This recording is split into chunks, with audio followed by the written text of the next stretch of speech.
Pengembangan organisasi untuk mengoptimalkan keahlian. Kedengarannya cukup formal ya, tapi sebenarnya ini dekat banget dengan kehidupan kita sehari-hari loh. Jadi gini, organisasi itu bukan cuma soal struktur atau aturan, tapi juga tentang orang-orang yang ada di dalamnya.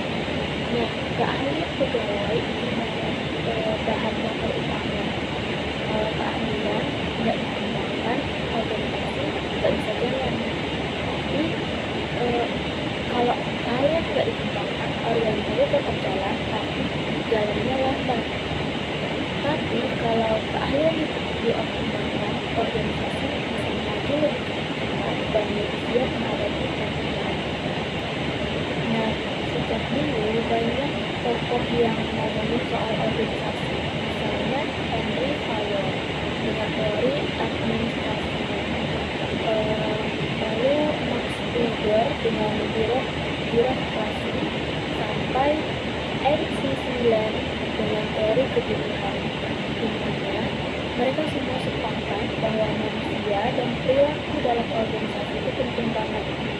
Jadi, pengembangan organisasi bukan sekedar beli alat baru atau bikin aturan baru, tapi bagaimana bikin orang-orang di dalamnya itu berkembang. Nah, teman-teman, bentuk keahlian yang perlu dioptimalkan itu macam-macam ya. Ada keahlian teknis kayak menguasai teknologi, lalu analisis data atau keterampilan produksi. Ada juga keahlian manajerial, misalnya kemampuan merencanakan, mengorganisasi, dan mengambil keputusan.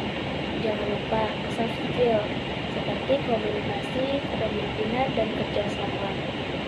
Dan di era digital sekarang, literasi teknologi itu wajib banget. Kalau nggak bisa, kita bakal ketinggalan. Terus, gimana caranya organisasi bisa mengoptimalkan kalian? Salah satunya, kita bisa lewat pelatihan. Bisa formal, kayak training di kelas, atau non-formal, kayak diskusi dalam kelompok.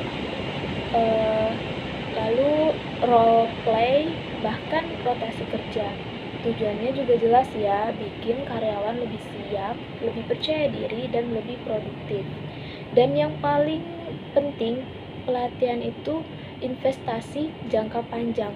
Karena karyawan yang berkembang otomatis bikin organisasi lebih kompetitif. Strategi pengembangan organisasi itu nggak bisa lepas dari kepemimpinan.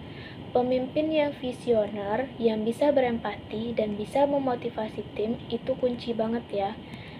Karena kalau pemimpin hanya fokus pada sistem tanpa peduli orang-orang di dalamnya, kalian nggak akan bisa berkembang maksimal.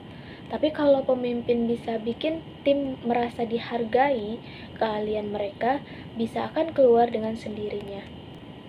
Jadi kesimpulannya, pengembangan organisasi itu bukan sekedar teori aja ya teman-teman, tapi praktik nyata untuk bikin keahlian individu dan tim lebih optimal. Dengan begitu, organisasi bisa lebih adaptif, lebih inovatif, dan tentu saja lebih siap menghadapi perubahan zaman.